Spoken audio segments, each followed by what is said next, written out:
prosseguimos com os trabalhos do evento jurídico Pacote Anticrime, Avanços ou Retrocessos.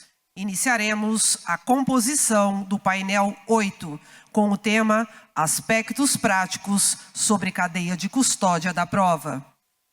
Convidamos para presidir os trabalhos o excelentíssimo ministro do Supremo Tribunal Federal, André Mendonça.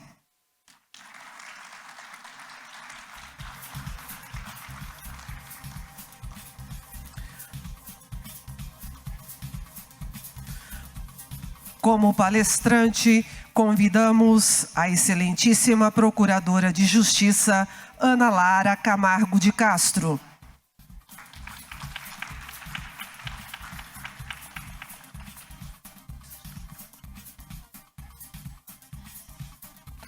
Como debatedores, convidamos os excelentíssimos advogados Gustavo Badaró e Saulo Gaiva.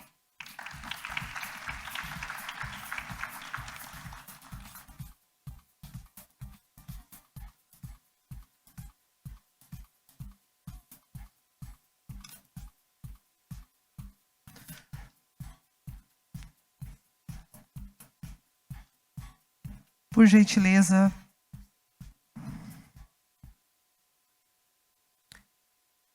Antes de passarmos à condução dos trabalhos, passamos à leitura do currículo do presidente desta mesa.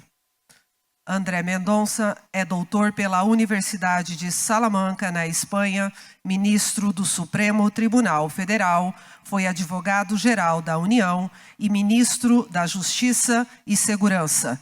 Passamos à condução dos trabalhos a Vossa Excelência. Boa tarde a todos. Minha saudação a todos os senhores e as senhoras presentes. Permitam-me iniciar a saudação pela doutora Ana Lara, doutor Gustavo, doutor Saulo, e dizer da minha satisfação de estar aqui. No estado do Mato Grosso, um estado que eu tenho um apreço especial. Talvez esteja no período que eu fui AGU e ministro da Justiça e Segurança Pública, certamente esteve aí entre os 3 estados que eu mais visitei durante a gestão, o que demonstra o meu respeito, o meu apreço e a minha admiração, não só pelo Estado, enquanto ente que engloba aí os 3 poderes da República, os 3 poderes do Estado, mas também pelo povo, um povo trabalhador e que produz tanta riqueza para o nosso país. Satisfação enorme estar aqui com vocês e não só usufruir da beleza como um todo do Estado, mas da beleza do local. Parabéns ao Estado do Mato Grosso pela possibilidade de ter um espaço como esse, que só engrandece ainda mais a riqueza do Estado como um todo. Minha satisfação ter aqui os nossos ministros do STJ, ministro Seba, ministro Reinaldo, ministro Neff, que está por aqui, está lá. Agradecer o convite que nos foi feito, doutor Elmar, obrigado pelo convite. Aos desembargadores, presidente Ítalo, os desembargadores também do TJ, aqui do Estado, os procuradores, membros do Ministério Público, advogados, advogadas, defensores e defensoras, os membros da Polícia Militar, os oficiais aqui presentes, Polícia Rodoviária Federal aqui presente, Polícia Civil, os delegados, se tiver alguém, se sinta também aqui devidamente cumprimentado. Meu respeito a todas as forças de segurança pública. Foi uma honra para mim ser ministro da Justiça e Segurança Pública e, de algum modo, poder contribuir com a melhoria da segurança pública do Brasil como um todo e, de modo especial, do próprio Estado, que vem fazendo um grande trabalho nessa área. Sou testemunha disso. Então, meus respeitos às polícias militar e civil do Estado, aos policiais penais também, que têm, a partir até de uma reformulação do sistema prisional do Estado, feito um trabalho de contenção do crime organizado bastante eficiente às 3 corporações, meus especiais cumprimentos. Dizer que parabenizar a organização do evento pela perspicácia, pela inteligência e visão de trazer esses temas e de uma forma não só no aspecto mais amplo, aspecto específico, né? Trazendo aqui Ministério Público, Advocacia, Judiciário, própria Defensoria, para emitir opiniões que não necessariamente, comumente não convergem num primeiro momento, mas que permitem, a partir das visões distintas, a construção de um modelo que seja o mais justo possível. Eu acho que é essa a finalidade de todas as instituições do sistema de justiça, o que também é motivo de elogios e de reconhecimento da minha parte, em função da forma como foi organizado o evento. Sem mais delongas da minha parte, e com os devidos registros e cumprimentos, eu vou fazer uma breve apresentação da palestrante e dos 2 debatedores que aqui estão, e na sequência vou passar a palavra também na ordem de apresentação que farei. Doutora Ana Lara Camargo de Castro, aqui à minha esquerda, especialista em inteligência de Estado e segurança pública, com direitos humanos pela Fundação Escola do Ministério Público de Minas Gerais, digna procuradora de Justiça do Estado do Mato Grosso do Sul. Esse detalhe é importantíssimo nesse momento. Coordenadora do Grupo de Atuação Especial de Repressão ao Crime Organizado, GAECO, do Estado do Mato Grosso do Sul. Minha satisfação estar ao lado de Vossa Excelência, privilégio, e certamente da minha parte ansioso em ouvi-la e aprender aí com a experiência teórico-prática de Vossa Excelência. Dr. Gustavo Badaró, também à minha esquerda, doutor em Direito Processual Penal pela Universidade de São Paulo, advogado e consultor jurídico, também professor titular de Processo Penal pela USP. Satisfação tê-lo aqui, certamente também trazendo seus aportes teórico-práticos à luz da temática que nós vamos trabalhar, que é a questão da cadeia de custódia da prova no processo penal. E à minha direita, Dr. Saulo Gaiva, mestrando em Direito pela PUC, Pontifícia Universidade Católica de São Paulo, advogado e membro consultor da Comissão de Garantia do Direito da Defesa do Conselho Federal da Ordem dos Advogados do Brasil, também aí com sua experiência teórico-prática, da nossa parte, todos os ouvidos aos 3 membros dessa mesa, e nesse sentido passo a palavra à doutora Ana Lara. Está com Vossa Excelência, doutora. Boa tarde a todas e todos. Eu quero começar com os agradecimentos, agradecer imensamente ao desembargador Marcos pela organização do evento, pela gentileza nessa recepção que nos está sendo feita, estender esses agradecimentos ao Ministério Público do Estado de Mato Grosso, ao AB do Estado de Mato Grosso. Essa integração não é tão comum, ela é bastante rara, né, em eventos onde nós possamos debater coletivamente. Então, quero parabenizá-los, quero agradecer ao colega René Duó, que eu sei que quem fez a indicação do meu nome para estar aqui foi ele, somos companheiros de CNMP de longa data. Quero agradecer também as gentis palavras do ministro Reinaldo da Fonseca no seu painel ontem, em relação ao meu trabalho em Direito Comparado, que vem de um mestrado que fiz na Universidade de Nova York, e onde eu estudei bastante, como o ministro falou ontem, a questão dos acordos penais.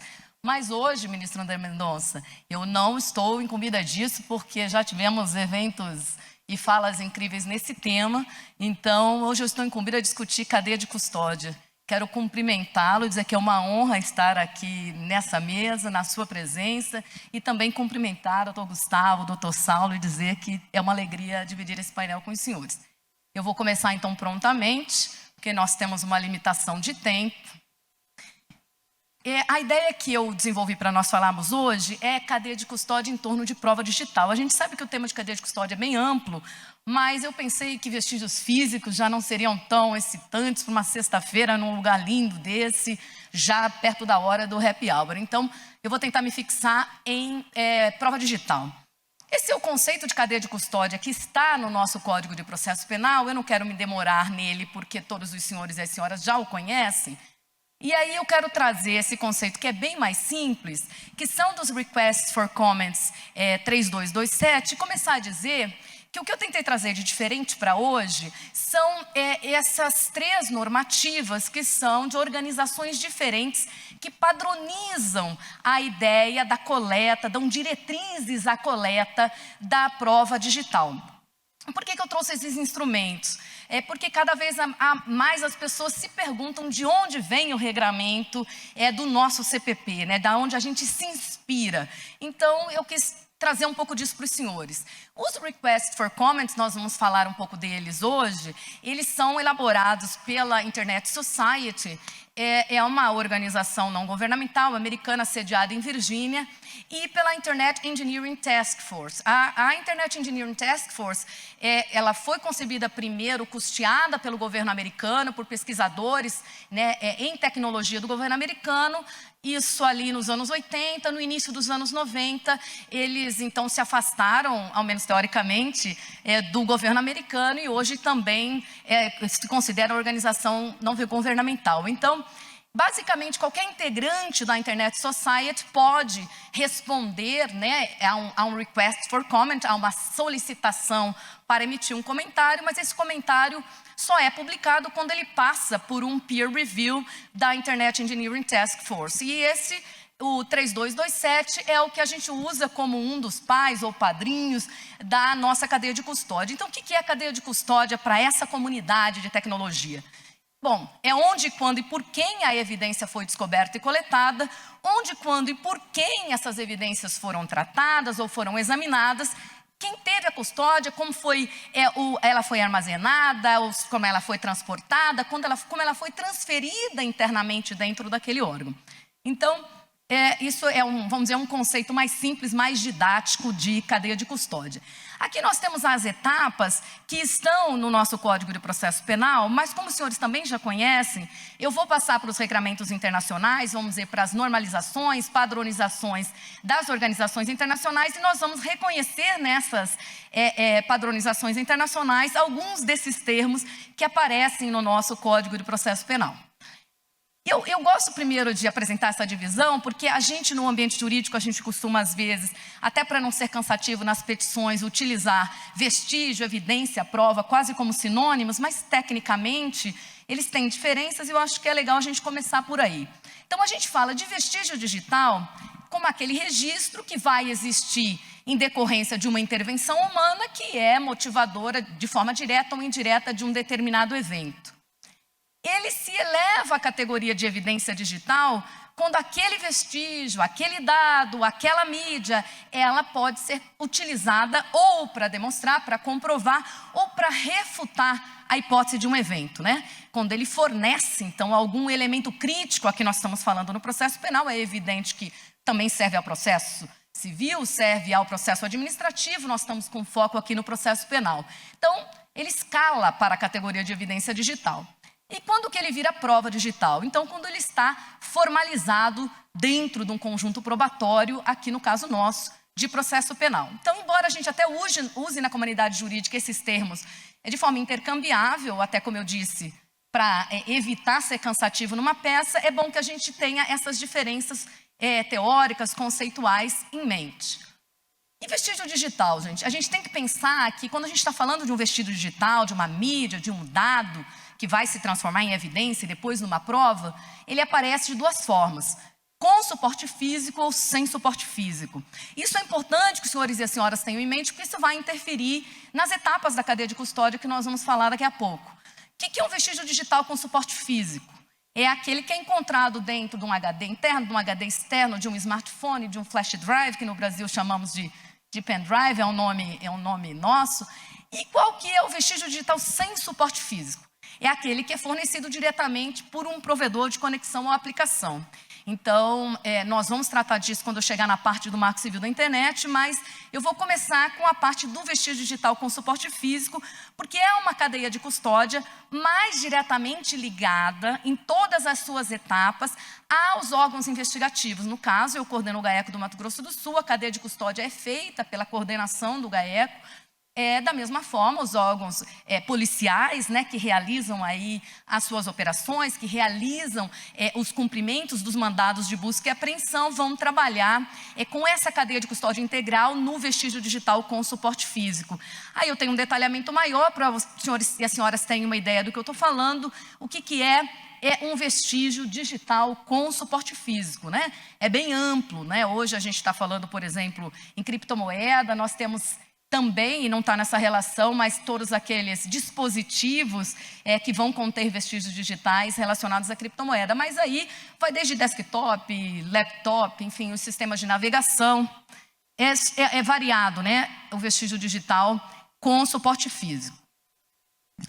Vamos voltar para o Request for Comments, porque a gente já começa a pensar nas diretrizes. Quais são as diretrizes para a coleta e para arquivamento dessas evidências a partir da visão da comunidade, da sociedade da internet, da Internet Society, ou seja, pelos técnicos da tecnologia da informação? Ela tem que ter requisito de admissibilidade, autenticidade, completude, confiabilidade e acreditabilidade, né? São essas 5 características.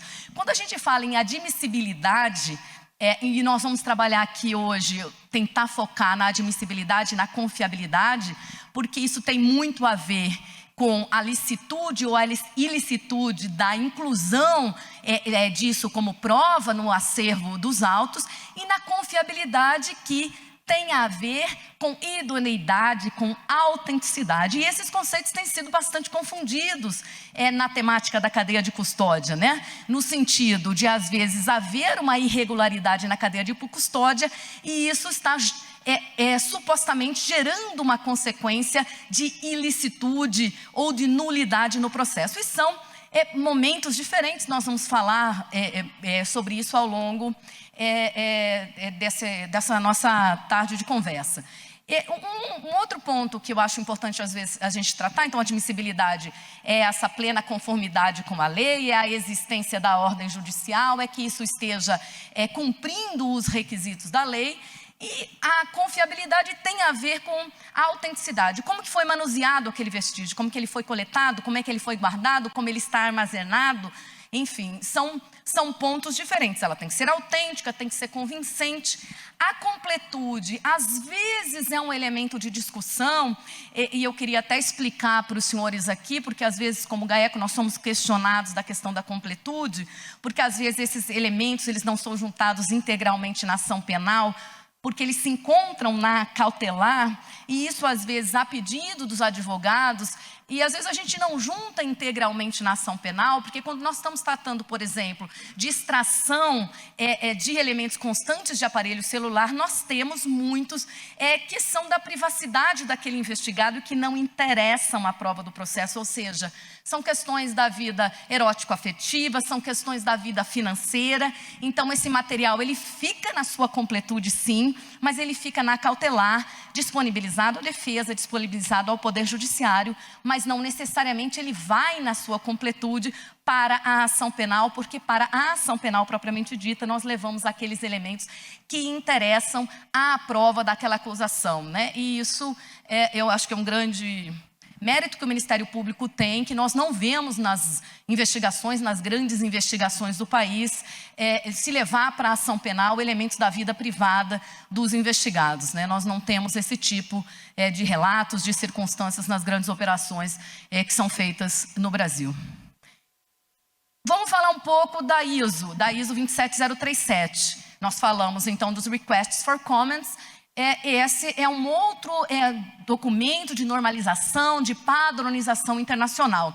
A ISO, que é uma organização internacional para padronização, nasceu ali no pós-guerra na Inglaterra, hoje é sediada em Genebra, tinha foco na padronização da indústria, e essa normativa é emitida pela ISO junto com a IEC, A IEC é do início do século XX, eu não vou lembrar a data, 1900, bem início do século XX, já nasceu na própria Suíça, em Genebra, e se volta à normalização de padronização de elétrica, eletrônica e tecnologia. Então, a 27037 é muito importante também como ser mãe, madrinha da nossa cadeia de custódia no Brasil.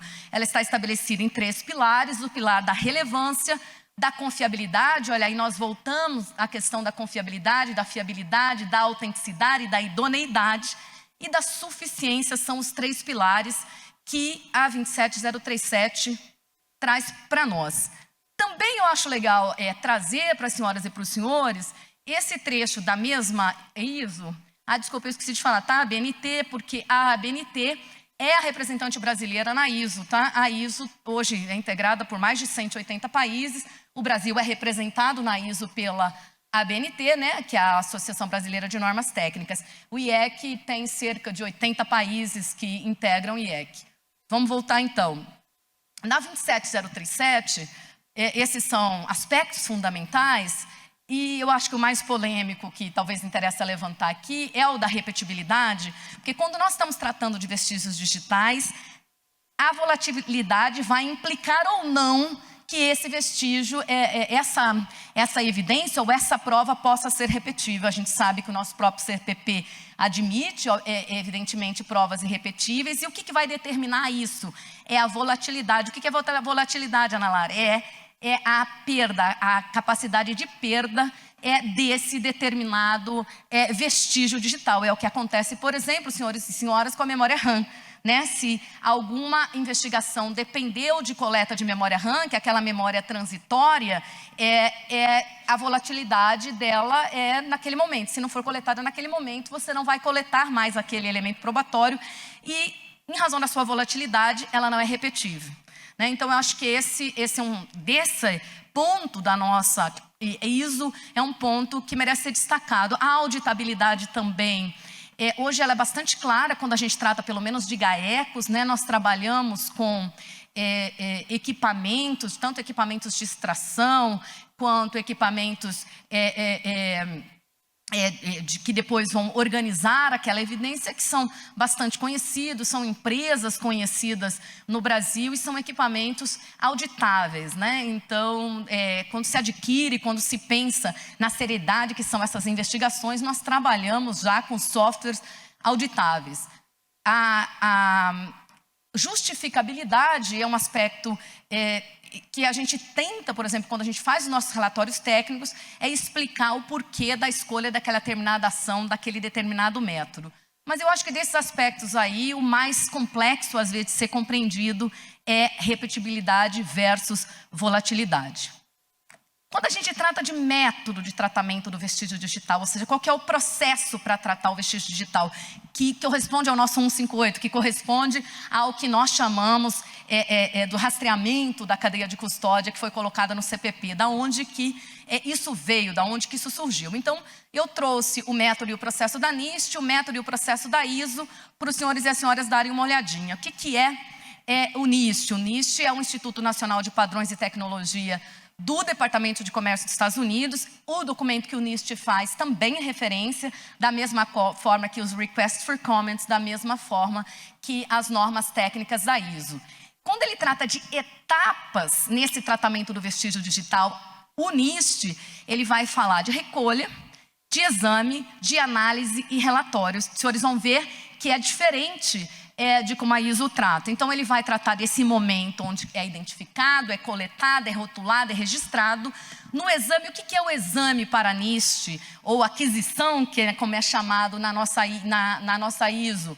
É o momento de processamento, por exemplo, é o momento onde nós fazemos a extração, a extração daquele determinado aparelho celular, quando nós processamos aquele determinado vestígio digital. A análise não consta, por exemplo, como etapa da ISO, os senhores vão ver daqui a pouco, é o momento onde, depois de extraído, por exemplo, aquele conteúdo, a gente passa então a verificar o valor probatório daquele conteúdo para a nossa investigação.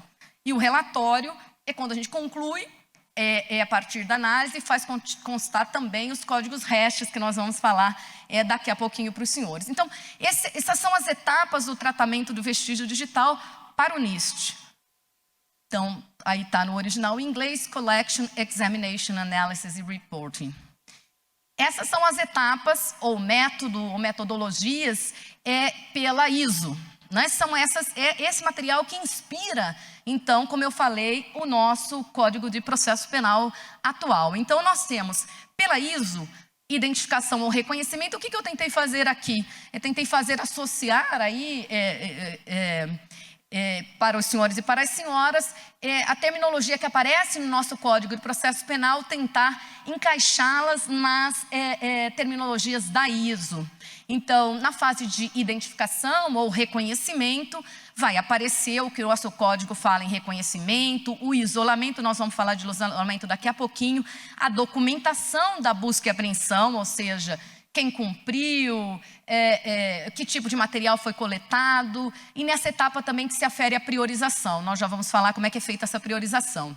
Aí nós temos a coleta ou recolhimento, que é propriamente quando eu levo esse determinado dispositivo para o ambiente controlado, onde ele vai ser, então, extraído, onde ele vai ser manuseado, e eu vou incluir com isso a documentação da apreensão, e incluir as etapas de acondicionamento, de transporte e de recebimento no setor. Aquisição, que é um termo que às vezes gera confusão para o jurista, mas para a comunidade técnica é justamente a fase do processamento, da extração, da produção da cópia da evidência, que a gente também chama de duplicação, e quando a gente gera justamente os códigos hashes, a função de verificação, ou seja, a impressão digital daquele determinado vestígio. E a preservação ou conservação é a guarda da evidência, né? O armazenamento ou até o que o nosso CPP fala, que é a etapa de descarte, tudo com a devida documentação. Essas são as etapas, então, identificação, coleta, aquisição, preservação pela ISO 27037. Então, são um pouco diferentes os conceitos do NIST e da ISO e também do nosso CPP, mas de uma maneira geral, a partir daí, nós conseguimos ver como que o nosso CPP se encaixa na comunidade internacional. Eu gosto desse material da Polícia Federal, doutor André Mendonça, eu acho ele bem didático. Ele vai na linha do NIST, né? Coleta, exame, análise e resultados obtidos. Mas eu gosto dessa associação que ele faz, que a Polícia Federal faz. Na fase de coleta eu trato como mídia. Quando eu entro na fase de extração, na fase de filtro, eu trato como dado. Quando eu já estou na fase de análise, eu trato como informação. E se nós tivéssemos na área de inteligência na comunidade, seria conhecimento, né? A última etapa aí nos resultados obtidos. E a Polícia Federal fala em evidência, e daí a nossa evidência digital, quando ela já está na fase de redação do laudo e com a geração do código hash, que é sempre absolutamente relevante. Mas, Ana Lara, como que eu identifico uma prioridade na hora de cumprir, na hora de realizar uma busca-operação? A volatilidade é sempre o primeiro elemento identificador, né? Eu vou sempre coletar do mais volátil para o menos volátil, né? Esse é o primeiro elemento. Depois, o tempo de trabalho, o custo do equipamento, eu tenho o equipamento à altura de realizar isso, dentro do padrão desejado pela lei, eu não tenho. Qual que é a expectativa de interesse probatório? Eu não vou consumir um tempo gigantesco da minha equipe, gastar um recurso monstro para um elemento probatório de pequeno ou nenhum valor. Então, é assim que a gente identifica a prioridade na coleta desse material. Quais são os contextos para essa cadeia de custódia? Nós temos um contexto físico e um contexto lógico. No contexto, quando nós pensamos nesse contexto, nós vamos pensar na etapa de isolamento, que é uma etapa que perguntam bastante para a gente também, como que a gente cumpre. O que inclui no contexto físico, gente? Inclui análise de risco pessoal daquela equipe. Então, a primeira coisa que se faz é o isolamento físico propriamente dito, a delimitação do perímetro, é saber se não há armas, se não há outras pessoas escondidas naquele determinado local. A gente passa para a identificação do responsável e aí afasta as pessoas de dispositivos, das redes, das fontes, define a priorização ali no local.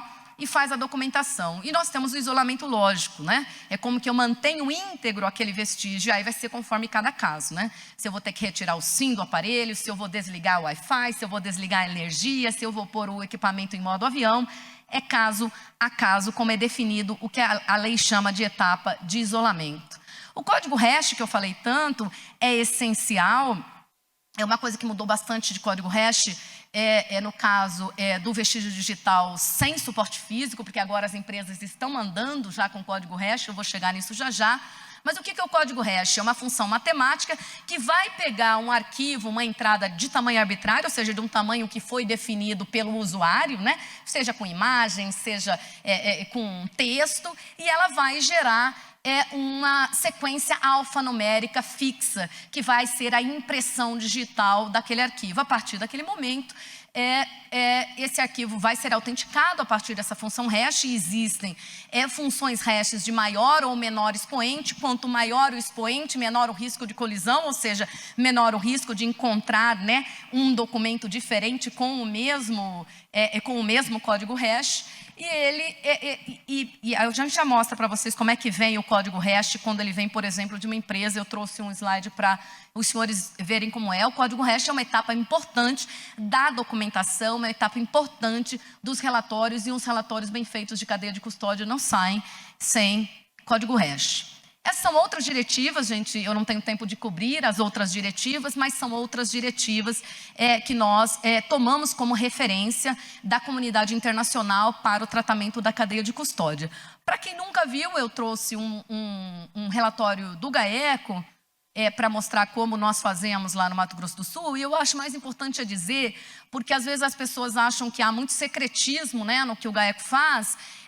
Mas assim, só para os senhores dizerem assim, sempre a gente faz constar para que a defesa saiba, para que o juiz saiba qual o equipamento que foi utilizado, qual a versão do equipamento que foi utilizada. Então, a parte do método, ela não é sigilosa, ela vai para o processo junto com o relatório. Então, no caso, se nós usamos aí o UFED 4PC da Celebrite, isso vai aparecer no relatório, se sabe que é um equipamento auditável, enfim. Isso consta, isso faz parte do profissionalismo desse trabalho. Eu queria falar um pouco agora, senhores, da cadeia de custódia do vestígio digital que não tem o suporte físico. Então, só para dar uma puxada em direito digital, que é a minha área, eu gosto muito de direito digital, para a gente fazer uma lembrança, quando nós estamos falando de direito digital, as categorias do Marco Civil da internet são essas: dados cadastrais, dados pessoais, registros de conexão, registros de acesso a aplicações, comunicações privadas armazenadas e fluxo de comunicações. Então, quem estuda direito digital vai aprender a trabalhar com todas essas categorias. Cada uma tem um standard de proteção distinto, né? Pela própria legislação, pela interpretação dos tribunais superiores, né?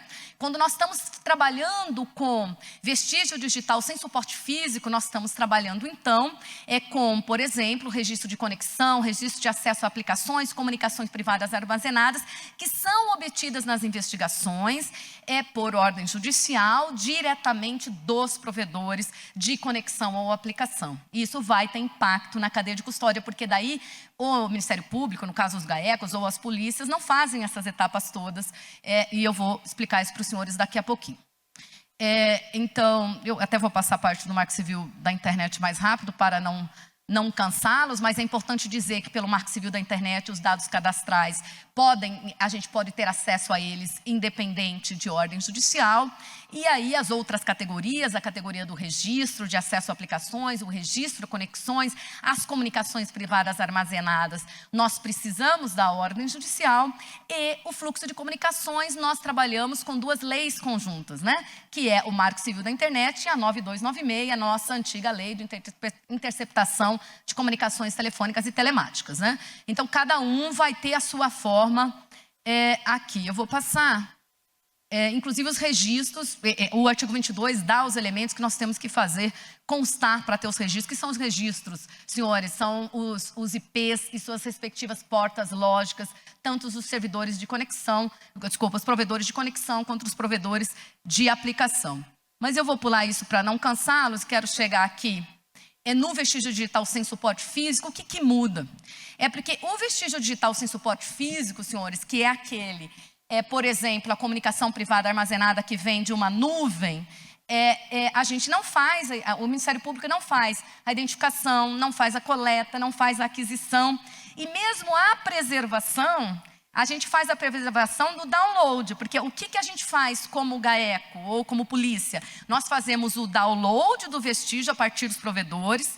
O que a gente faz? A gente faz uma categorização por tipo de arquivo, e aí usando ou Physical Analyzer, ou usando o IPED da Polícia Federal, do perito Nassif, que é nativo brasileiro e é um software muito consagrado no mundo. Então se faz, o que é uma categorização por tipo de arquivo? Assim, esses são arquivos de mídia, esses são arquivos de imagens, enfim. E a gente faz indexação, que é o mapeamento, mas assim, nem a preservação, que eu quero dizer para os senhores, isso permanece no provedor. Então, muda um pouco aquilo que eu expliquei para os senhores das etapas que competem a um órgão investigativo quando nós estamos tratando de um vestígio digital com suporte físico. Porque as etapas do vestígio digital sem o suporte físico para o órgão investigativo, elas são distintas. A gente faz o download, hoje já vem com o código hash pelo próprio provedor, eu vou mostrar no próximo slide para os senhores. E claro, a gente é responsável pela preservação desse download, obviamente, e não manipular indevidamente ele, não mexê-lo, não alterá-lo, obviamente, que até se a gente fizer isso vai alterar o código hash que a empresa mandou, mas a preservação em sentido estrito, que seria a preservação dele no seu original, continua com o provedor. Então, eu estou mostrando só para quem nunca viu, para entender, por exemplo, esse é um encaminhamento com hash por pacote, que é feito para uma investigação típica nossa de Ministério Público. E aí nós vamos ter ali, então, o pacote... Os senhores veem aquela sequência alfanumérica, MD5 é um tipo de hash e o SHA-512 outro tipo de hash. Como eu falei para os senhores, né, quanto maior, né, a sequência alfanumérica, menor o risco de colisão. Então, um SHA como 512 é um hash mais seguro que pode existir. O MD5 é um hash um pouco menos seguro, mas as empresas, elas antigamente, quando as empresas não mandavam, isso até mais ou menos meados de 2020, esse código hash tinha que ser gerado e era gerado nos serviços de SOI, nos serviços de CSI, dos Ministérios Públicos e os respectivos das polícias. Hoje, a gente trabalha com um hash que foi enviado pelo próprio provedor. Para finalizar, a última parte da minha fala, eu queria só pegar algumas matérias que estão, ministro André Mendonça, em discussão no nosso Supremo, que afetam aí a questão da cadeia de custódia, no seu aspecto tanto da licitude, admissibilidade, quanto no seu aspecto da autenticidade. Então, eu acho que vale a pena, nós temos autoridades brilhantes nesse nosso evento, ministro Reinaldo, ministro Sebastião, ministro André Mendonça, e que estão na lida todo dia com essas questões. Então, para trazer essa importante, eu acho que na parte de coleta de vestígio digital sem suporte físico, nós temos a questão dos mensageiros, né? Os aplicativos mensageiros, se eles podem ou não fornecer essas mensagens armazenadas em aplicativos por ordem judicial em investigações, eles alegam que não podem, né? Que há uma criptografia ponta a ponta. A discussão que está no STF se há essa criptografia realmente proíbe, se eles não podem gerar um acesso backdoor, se isso viola ou não a privacidade, qual que é o estándar de privacidade desejado. A DPF 403, a de 5527, ambas já estão com votos iniciados dos ministros relatores, acho que ambas com vistas ao ministro Alexandre de Moraes, né? Uma delas é do ministro... da ministra Rosa Weber, e a outra é do ministro Edson Fachin, mas elas estão em julgamento conjunto.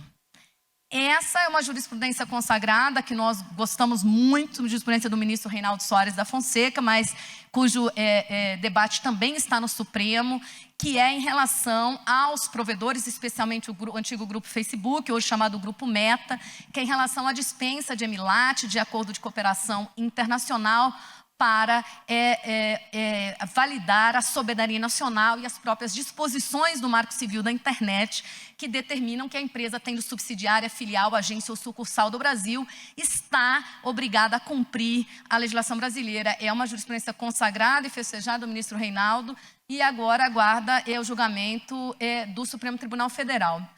Eu não vou poder, eu amo esse tema, mas eu não vou poder falar disso porque nós não temos tempo, mas isso é uma discussão sobre freedom of speech e probable cause em processo penal norte-americano e constitucional americano, porque o grupo Meta, enfim, Facebook, entende que nós temos como Ministério Público de cumprir as regras de liberdade de expressão e de probable cause dos Estados Unidos. Quem tiver interesse, eu tenho um artigo escrito sobre isso na revista do meu querido Ministério Público do Rio de Janeiro, de onde vem nosso desembargador Burraten. E quem tiver interesse na internet acha facinho. Eu falo sobre EMILAT, Freedom of Speech e Probable Cause, e sobre essa controvérsia. A controvérsia está na ADC 51, pendente de julgamento, estava no calendário agora de 12 de maio, e a gente aguarda uma nova calendarização.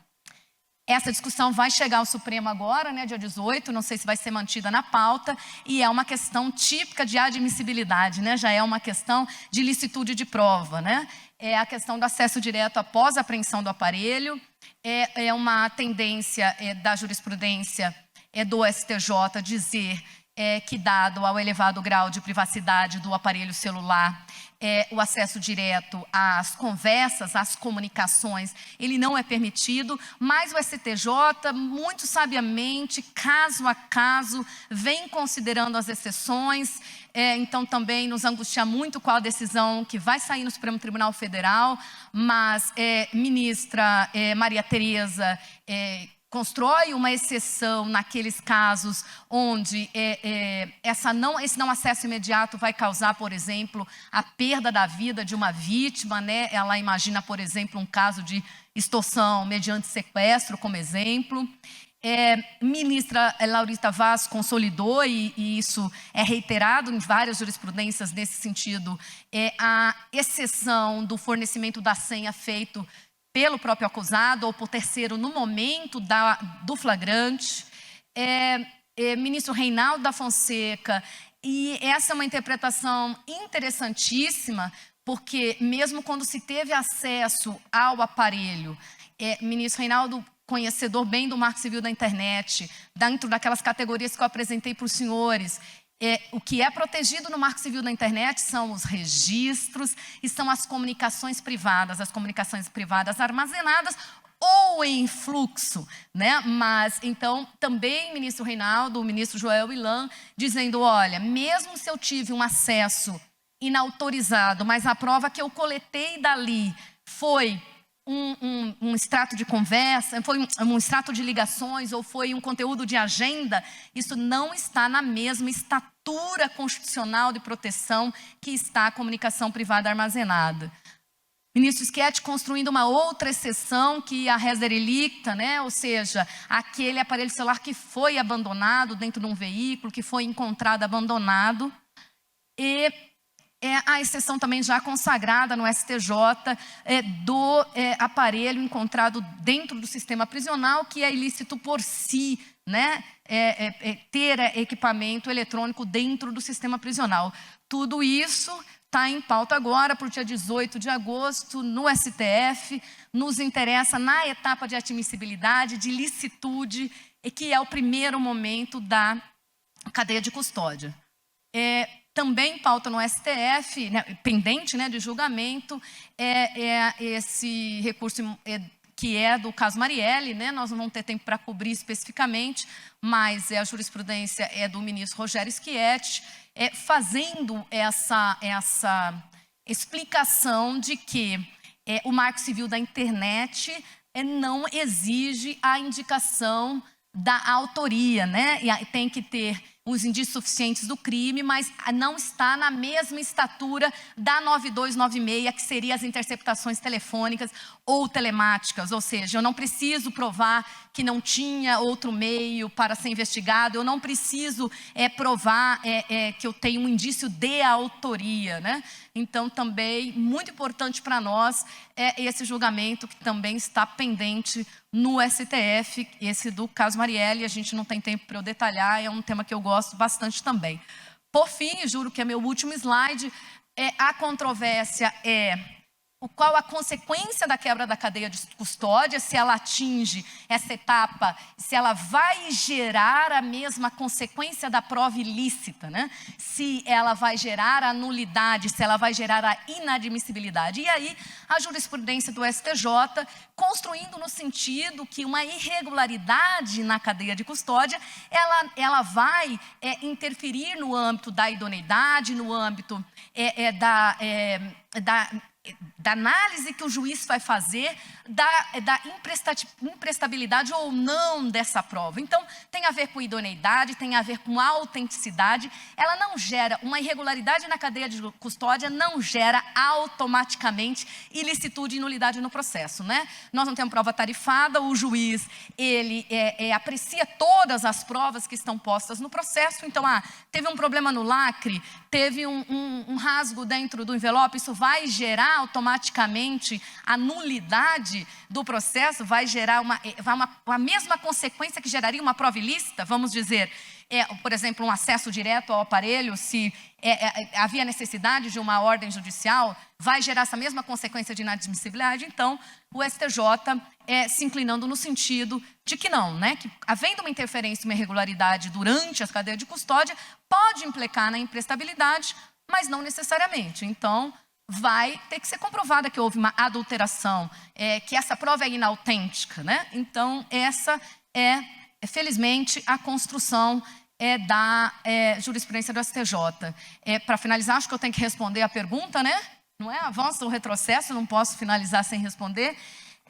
Eu diria que a jurisprudência se interpretando nesse sentido de que isso afeta a autenticidade, que isso afeta a idoneidade e não equiparando a uma prova ilícita, eu consideraria um avanço, porque eu digo, são formas de a gente melhorar como órgãos do poder público, são formas de nós tornarmos mais transparentes, a gente mostrar os métodos, os processos que nós utilizamos para chegar às acusações que nós formulamos. Então, eu acho que é um avanço, sim.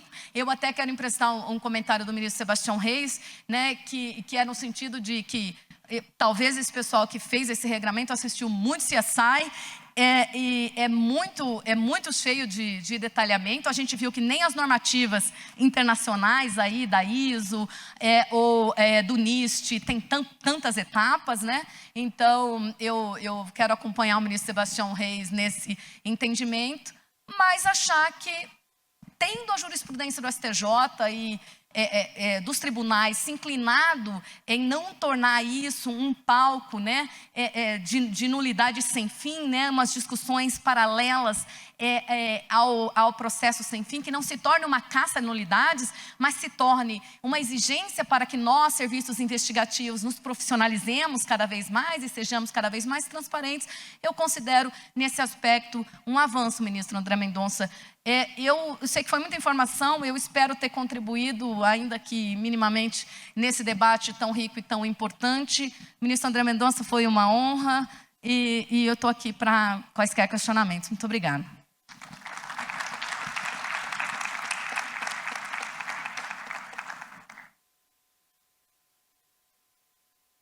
Alô, doutora Ana Lara, parabéns pela brilhante apresentação e palestra. Uma verdadeira aula para todos nós, muito detalhada e, como vimos, fruto de uma pesquisa científica que ela já desenvolveu, agregada com muita experiência prática e aplicação de um elemento que é recente no nosso Código de Processo Penal, a cadeia de custódia. E, da minha parte, só o meu reconhecimento pelo brilhantismo e pela didática visual e oral na explanação. Fazer o registro do desembargador Marcelo Burraten, aqui, presidente da Associação dos Desembargadores, que tem aí se empenhado. Eu tenho sido testemunha diuturnamente aí no pleito da magistratura, em especial dos membros da magistratura de segunda instância. Meu reconhecimento. Vou, sem mais delongas, doutor Gustavo.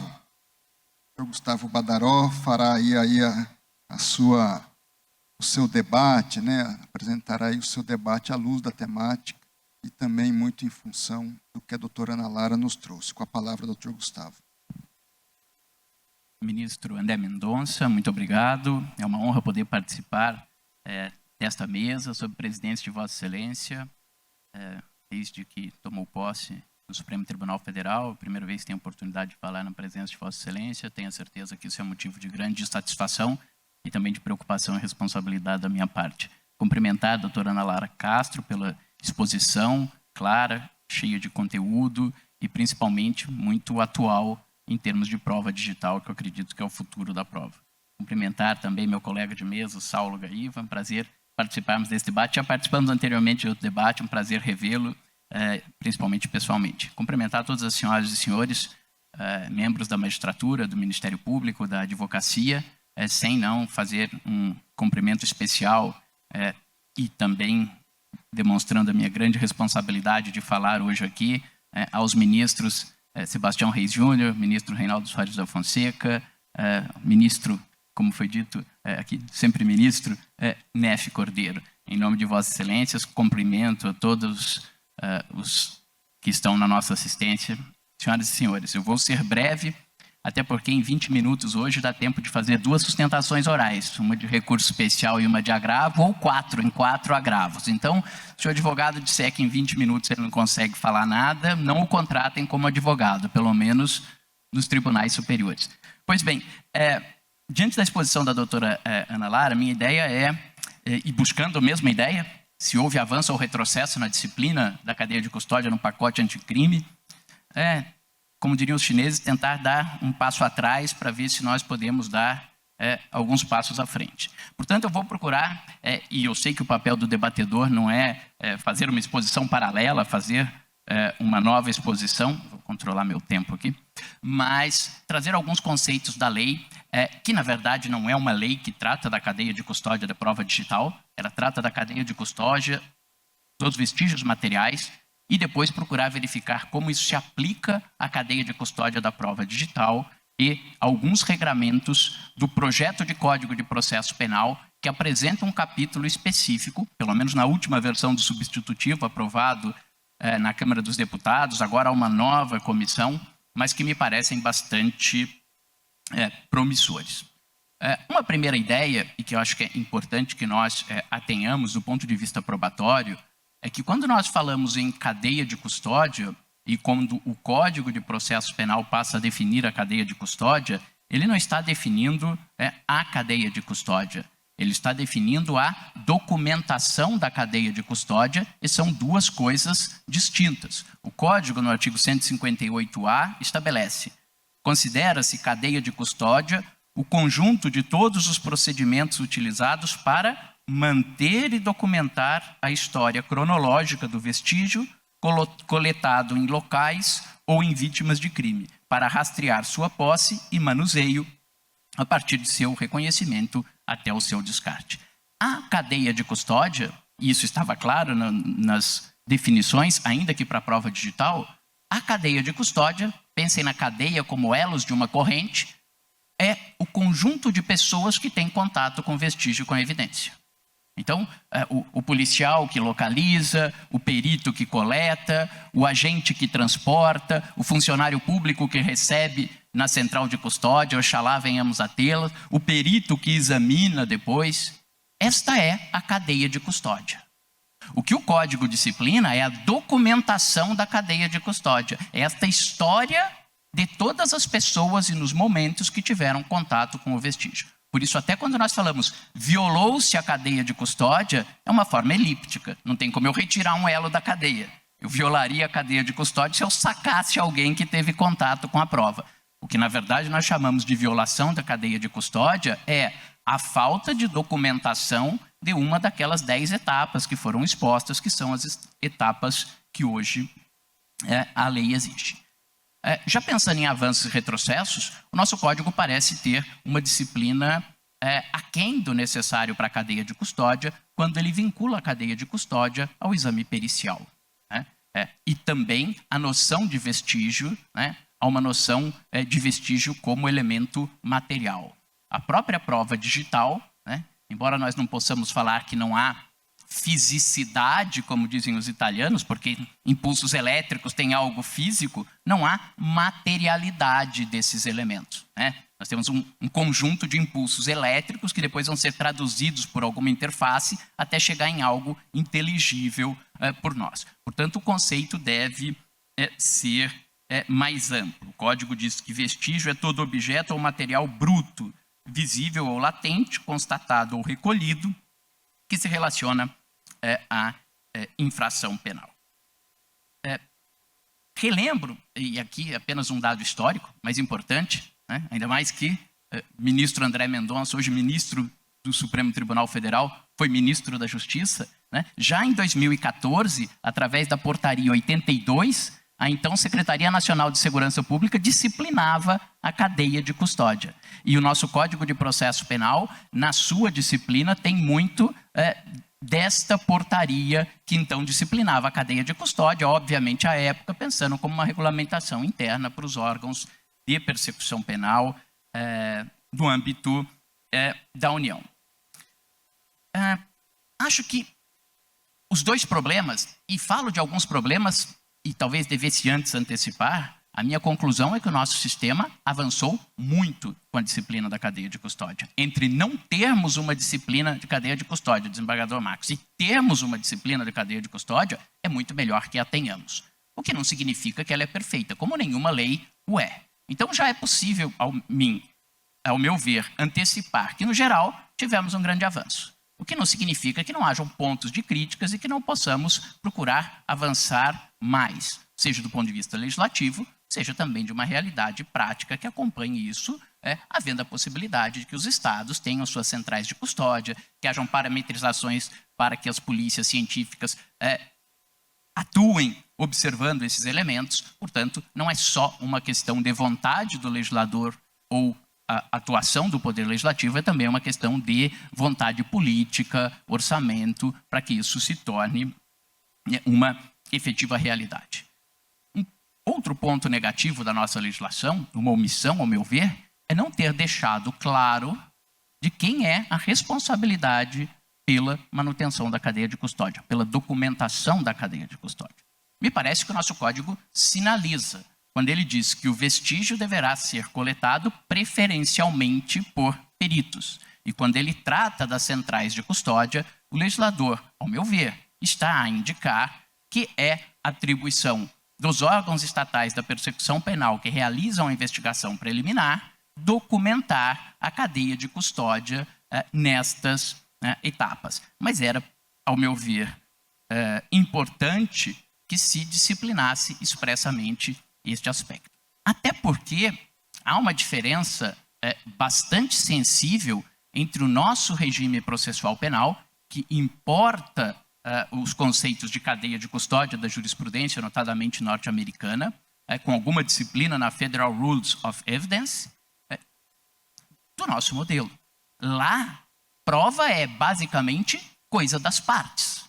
As partes é que produzem as suas provas. E eu exijo, até porque eu tenho um procedimento bifurcado, né, fora das hipóteses de acordo, que é a grande maioria, mas enfim, pensando num processo penal que não termine em acordo e que vá ter acertamento dos fatos através de atividade de prova, né, notadamente pelo júri, eu tenho uma divisão entre juízes de fato e um juiz que controla a admissibilidade da prova. Então lá eu exijo das partes que trazem um elemento material de prova que demonstrem, né, que aquele elemento de prova é exatamente aquilo que a parte está dizendo que ele é. Isso está no Rule 901 da Federal Rules of Evidence. Então, a parte, se eu digo, este é o celular que estava na cena do crime, eu tenho que provar que esse é o celular que estava na cena do crime. Nós vimos lá no caso do O.J. Simpson, se esta é a luva, eu tenho que provar que aquela era a luva que foi encontrada. E aí uma outra diferença para o nosso sistema, né, que lá, embora hoje nós falemos muito em standard de prova e em ônus da prova, em prova além da dúvida razoável, lá eles dividem o ônus da prova entre o burden of produced evidence, o ônus de produzir a prova, e o burden of proof, ou seja, o ônus de provar, de demonstrar. E eu faço pesar sobre a parte que traz um elemento de prova, um ônus menor, mitigado, não é um ônus além da dúvida razoável, mas de demonstrar que há uma razoável chance de que aquele elemento de prova seja exatamente o elemento encontrado. Então, não só eu atribuo às partes essa responsabilidade de quando requerem a produção de qualquer prova, demonstrar que aquele elemento de prova é o que ela diz, como, nos casos de dúvida, impõe-se a essa parte um ônus probatório mínimo de demonstrar esse aspecto. E, por isso, a necessidade de demonstração da cadeia de custódia. E, por isso, sim, como a doutora Ana Lara falou lá, pequenas violações da cadeia de custódia, ou seja, do registro documental da história daquele vestígio, não necessariamente levam a uma inadmissibilidade daquele elemento. Porque eu não tenho, no ônus de produzir evidência, um estándar probatório elevadíssimo, além da dúvida razoável, ou como se queira atribuir. Isso desemboca num problema que talvez seja aqui o grande ponto da nossa legislação sobre cadeia de custódia, que ela precisa de uma melhor disciplina. Com a ressalva que quando nós falamos em violação da cadeia de custódia, violação da documentação da cadeia de custódia, a grande divergência hoje na doutrina, e um problema da jurisprudência, não só na prova digital, mas dos elementos de prova em fontes reais, qual a consequência de falta de algumas etapas do registro da cadeia de custódia. Isto levará, como defendem alguns, professor Geraldo Prado, Alexandre Moraes da Rosa, Auri Lopes Júnior, entre outros, a uma inadmissibilidade da prova, fazendo uma equiparação desta situação a uma prova ilícita, até porque o artigo 157 do Código de Processo Penal, ele abandona um pouco aquela posição tradicional da doutrina, fundada nos ensinamentos da professora Ada Pellegrini Grinover, que a ilicitude material gera... O desrespeito de regras de direito material gera prova ilícita e o desrespeito de regras processuais gera prova ilegítima. O 157 diz que é ilícita a prova que violar a Constituição ou a lei, sem qualificar esta lei como material ou processual. Esses autores dizem, nós temos uma lei, nós temos o artigo 158, A, B, C, D, que diz das etapas de cadeia de custódia, e se eu não observo essas etapas, eu estou violando a lei. Se eu estou violando a lei, esta prova é ilícita. Se esta prova é ilícita, esse problema será resolvido na admissibilidade. E esta prova não deve entrar no processo. Outra corrente, a que eu me filio, e meus amigos advogados às vezes não gostam disso, falam, como é que você vai escrever isso? Eu falo, eu escrevo o que eu acredito. E o que eu acredito academicamente. Pessoalmente me defino como um professor que advoga e não como um advogado que dá aula. Não defendo o que eu não acredito, com toda sinceridade, acreditem. E eu defendo não, este é um problema de valoração. Primeiro por um aspecto muito importante. Cadeia de custódia não é meio de prova do tema probandum. A cadeia de custódia não está lá para provar se alguém atirou pela frente ou pelas costas, se passou no sinal vermelho ou no sinal verde, se mantinha ou não mantinha conta no exterior, se sabia ou não sabia da origem ilícita daquele produto. A cadeia de custódia é o que a doutrina espanhola denomina de prova sobre prova, ou metaprova. Ela é uma prova sobre a fiabilidade e a autenticidade de uma outra prova. Então, ela não se destina a provar o tema probando. Seria como se eu dissesse, eu tenho uma testemunha presencial. Bom, mas eu quero fazer uma prova da acuidade visual dessa testemunha. Isto é uma metaprova. Saber se ela no escuro ou a uma determinada distância tem capacidade visual. Esse é o primeiro aspecto. Isto traz consequências importantes. Por exemplo, uma discussão que hoje também existe na jurisprudência, quando eu digo, mas e uma prova produzida antes de 2019, quando a lei não exigia a documentação da cadeia de custódia? Se ela não respeitou o que depois veio a ser chamado cadeia de custódia, qual a consequência disso? A minha resposta é, temos que ser coerentes. Se eu entendo que é um problema de ilicitude, não haverá ilicitude. Porque quando ela foi produzida, ela não deixou de respeitar nenhum elemento legal previsto à época. Se eu disser que é um problema de valoração de metaprova e, portanto, de fiabilidade da prova, ainda que eu não tivesse lei anterior exigindo a cadeia de custódia, todo juiz, quando valora não só o conteúdo probatório, como a credibilidade daquela fonte. Portanto, eu não tinha lei sobre cadeia de custódia. Mas todo juiz, em relação a todo e qualquer elemento de prova, deve valorar o elemento em si e em seu conjunto. E quanto ao elemento em si, a fiabilidade e autenticidade daquele elemento. Vossas Excelências, que são juízes, onde que está escrito no código que Vossas Excelências têm que valorar a credibilidade e a idoneidade de uma testemunha? Mas valoram. Né? Como diria Ettore Dossi, quando uma testemunha depõe, eu valoro o dictum e a fides, a fé que eu dou àquela testemunha, ainda que por aspectos subjetivos, e o conteúdo do que ela disse. Pois bem, e neste ponto é importante, porque, e vejam, antes da disciplina de cadeia de custódia, um voto que ficou bastante famoso, acolhendo um posicionamento do professor Geraldo Prado, que ofereceu um parecer naquele caso, um voto da ministra Assucete, mas que talvez tenha tido mais destaque o voto em separado do ministro Rogério Schietti, né? Foi mencionado ali uma situação de que ali era um caso de violação da cadeia de custódia e que aquela violação da cadeia de custódia teria gerado ilicitude da prova.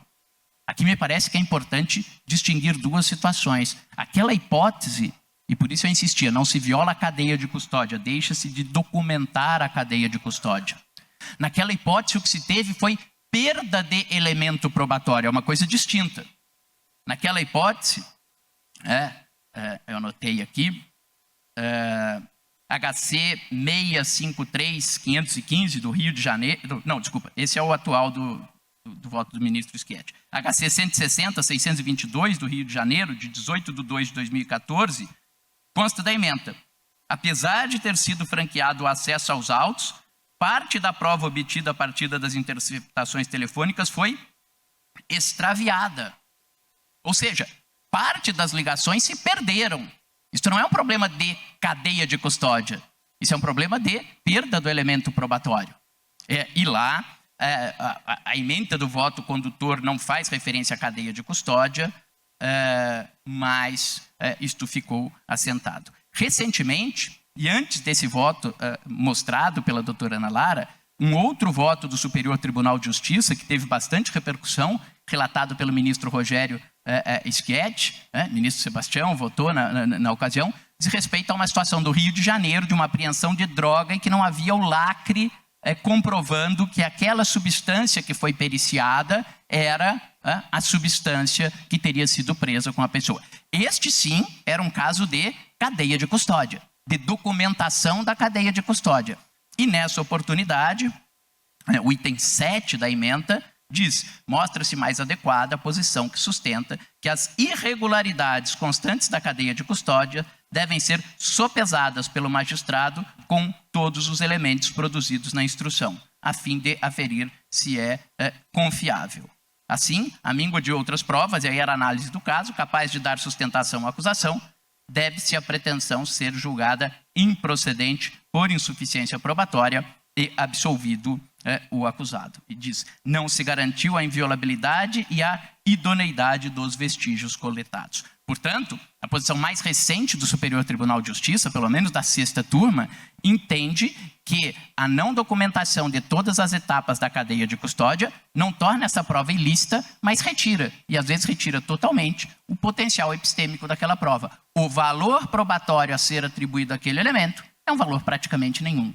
Um valor ínfimo, que o torna insuficiente por si só para atingir um ônus da prova elevado necessário para uma condenação penal. E essa é a posição que me parece mais correta. Nos pouquíssimos minutos que eu tenho, eu gostaria de fazer, todavia, uma ressalva, que diz respeito exatamente à prova digital. Porque, embora me pareça que, em relação às provas físicas, a não documentação da cadeia de custódia gera um problema de valoração e não um problema de admissibilidade, em relação às provas digitais, me parece que o posicionamento tem que ser distinto. Por uma razão simples. Como foi muito bem exposto, pela doutora Ana Lara, as provas digitais, a partir do conteúdo do próprio elemento de prova digital, o problema não é só a falta de materialidade. É que esta falta de materialidade se traduz numa linguagem não natural. Nós podemos imaginar que quando estamos vendo um e-mail que aquilo é a prova digital. Não, o que é a prova digital é uma sequência de bits e que nós não estamos vendo. Eu preciso de algo que traduza aquela prova digital para algo inteligível. E justamente por isso, eu não tenho um contato prévio com o elemento que eu vou valorar. E estas provas ainda são, por sua característica, voláteis, facilmente modificáveis. E não estamos falando aqui em modificação por má fé.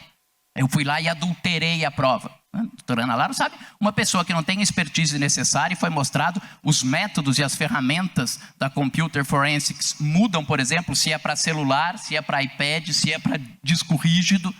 Um perito sem habilidade ou sem um conhecimento específico pode, de boa fé e procurando coletar, extrair, armazenar aquele documento, modificar totalmente aquele vestígio digital. Então, me parece que a prova digital, sem uma comprovação prévia da sua autenticidade, da sua integridade, não permite uma mínima fiabilidade daquele elemento. O projeto de Código de Processo Penal, e com isso eu encerro, na disciplina projetada para a prova digital, e ele define prova digital, prova nato digital, prova não nato digital, estabelece, na versão última, além do auto circunstanciado, será elaborado o registro da custódia do que foi apreendido na diligência, indicando os custodiantes e as transferências havidas, bem como as demais operações realizadas de cada momento da cadeia. 314. Os meios de obtenção de prova digital serão implementados por perito oficial ou assistente técnico na área de informática, que deverão proceder conforme as boas práticas aplicáveis aos procedimentos a serem desenvolvidos, cuidando para que se preservem, e vejam aqueles conceitos de volta, a integridade, completude, autenticidade, auditabilidade e a reprodutibilidade dos métodos de análise. Isto implica o quê? Que para que eu admita a prova digital, eu tenho que ter uma documentação da cadeia de custódia. E é isto que o artigo 300 diz explicitamente. O artigo 300 projetado. A admissibilidade da prova nato digital ou digitalizada na investigação e no processo exigirá a disponibilidade dos metadados e a descrição dos procedimentos de custódia e tratamento suficiente para a verificação da sua autenticidade e integridade. Por último, e prometo que é por último, passei acho que 1 minuto do meu tempo.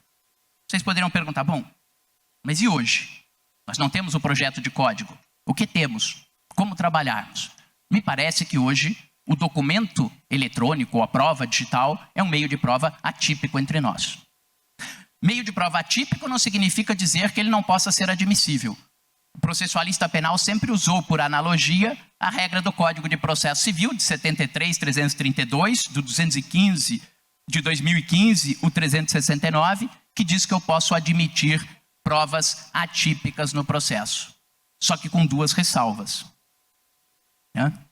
As partes têm o direito de empregar todos os meios legais, bem como os moralmente legítimos, ainda que não especificados neste código, para provar a verdade dos fatos em que se funda o pedido ou a defesa e influir eficazmente na sua convicção. De forma semelhante, o Código de Processo Penal italiano, que tem um dispositivo sobre admissibilidade de prova ilícita, diz que eu tenho que demonstrar a idoneidade da prova para o acertamento dos fatos. E vejam que mais recente entre nós, no próprio pacote anticrime, que disciplinou no artigo 8A a captação de sinais ambientais ópticos, o parágrafo 4º do artigo 8A diz: a captação ambiental feita por um dos interlocutores sem o prévio conhecimento da autoridade policial do Ministério Público poderá ser utilizada em matéria de defesa quando demonstrada a integridade da gravação. Nestes tipos de prova digital, a integridade da prova me parece que é elemento de admissibilidade. Não, e nesse ponto, a meu ver, seria um grande retrocesso, porque não tem como aferir a fiabilidade ou a autenticidade de uma prova digital sem esses elementos.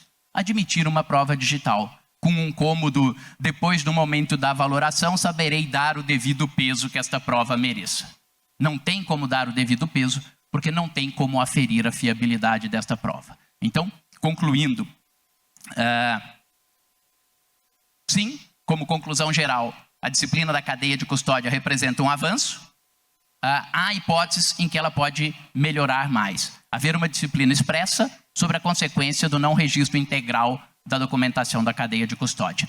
Haver uma disciplina expressa sobre a cadeia de custódia nas provas digitais. Ao meu ver, no primeiro caso, provas não digitais resolvendo na valoração, salvo perda de material, né, que é uma outra situação, e nas provas digitais resolvendo na admissibilidade. E um último ponto que eu não tive tempo para falar, mas destaco como conclusão, era importante que o legislador estabelecesse uma delegação legislativa, que dissesse que as polícias judiciárias, que os órgãos técnicos, ou seja, que a cadeia de custódia, além da disciplina geral do Código, deveria seguir as melhores práticas nos respectivos ramos de atuação. Porque não tem como o legislador no Código de Processo Penal fazer uma disciplina detalhada de todas essas etapas da prova digital, para a prova de DNA, para todos os tipos de prova que os peritos serão obrigados a informar. Mas uma delegação legislativa, inclusive, estimularia os órgãos técnicos a desenvolverem os seus manuais com os seus regramentos internos, né? Polícia Civil de São Paulo, por exemplo, tem uma normativa específica de cadeia de custódia para as perícias de DNA. Estimulariam que os órgãos, nas suas áreas, desenvolvessem as suas respectivas normas. Eu peço desculpa por ter excedido o meu tempo, acabei fazendo um papel que não foi tanto de debatedor, trazendo alguns outros conceitos, mas quem sabe com a soma de todos os aspectos teóricos que foram expostos inicialmente e com algum aporte aqui de legislação posta ou comparada, se eu estiver certo, podemos compreender um pouco melhor o tema. Muito obrigado pela atenção das senhoras e dos senhores.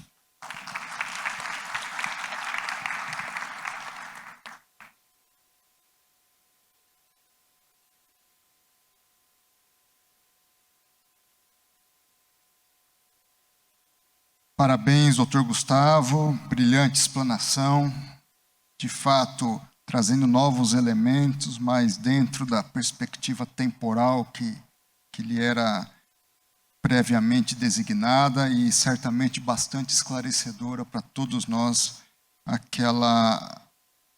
o conteúdo e a forma de apresentação que nos trouxe. Então, meus parabéns e meu reconhecimento pela brilhante apresentação. Sem mais delongas, doutor Saulo, a palavra está com o senhor. Boa tarde a todos e a todas. Quero cumprimentar aqui os integrantes desta mesa, inicialmente o presidente André Mendonça, jurista de notável qualidade, ministro, que está levando ao Supremo Tribunal Federal ecos de humanismo nas decisões e nas posições adotadas por aquela corte. Receba meus cumprimentos. Doutora Ana, que nos brilhou com uma brilhante exposição, tornando a tarefa dos debatedores difíceis. E doutor Gustavo Badaró, né, uma referência na advocacia e na academia, que tornou a minha posição impossível. Mas dentro dessas linhas, tentando fazer uma aproximação conceitual com tudo que foi dito aqui, eu vou tentar partir das premissas que foram colocadas e chegar a uma conclusão um pouquinho diferente da apresentada pelo professor Gustavo, pela professora Ana, e fazendo um diálogo com o que o STJ vem decidindo a respeito dessa matéria. Eu começo apenas agradecendo o convite que foi me formulado pela coordenadora do evento, doutora Edna, pelo desembargador Marcos Machado, diretor da ESMAGES, e cumprimentar a Vossa Excelência, desembargador Marcos, pela coragem em abrir eventos, não só este, mas outros seminários feitos, o curso de formação de magistrados, para atores diferentes do sistema de justiça. Aqui, ministro André, a gente escapa das amarras da função profissional e estabelece fragilidades e potencialidades daquilo que a gente acredita e que defende. Então, ambientes como esse são propícios para alcançar soluções dos problemas que todos nós vivemos. Então, receba meus cumprimentos. Senhores, sempre que a gente pensa em cadeia de custódia, a gente está pensando na premissa de que precisamos de um olhar mais atento sobre a qualidade da prova que é produzida. E se a gente pensar, essa preocupação com a autenticidade, com a integridade das provas, é uma preocupação que sempre esteve em nosso ordenamento jurídico. A gente trata com áreas de inovação, porque veio positivado no pacote anticrime, né? O pacote anticrime, na verdade, ele procedimentalizou a documentação da cadeia de custódia, referindo, como já disse o professor Gustavo, ao dispositivo da portaria 82 de 2014 da Senasp. Mas se a gente pensar, desde que o mundo é mundo, todo mundo se preocupa com integridade e autenticidade de todo meio de prova. E essa preocupação, doutor René, não é uma preocupação apenas processual. Se a gente pensar na vida, a gente preocupa com a certificação e a origem das coisas. E aí eu dou o exemplo, a Vossas Excelências, né? Sexta-feira, uma hora dessa, o exemplo vem a calhar, o vinho. O vinho nós temos a denominação de origem controlada, que foi criado no século XVIII pelo Marquês de Pombal, num período em que se exportava muito vinho do Porto. E com as exportações vieram as falsificações. E aí qual foi a ideia? Eu vou criar um controle de origem para certificar a autenticidade e a integridade daqueles vinhos que eram comercializados. Autenticidade dentro de um conceito de origem genuína e integridade dentro de um conceito de que não há violação de seu conteúdo. A cadeia de custódia para a gente é isso.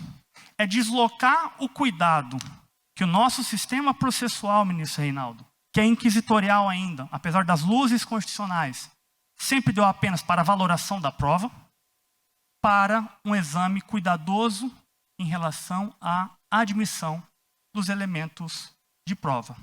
Isso já vinha na portaria 82, veio positivado também no artigo 158A e seguintes.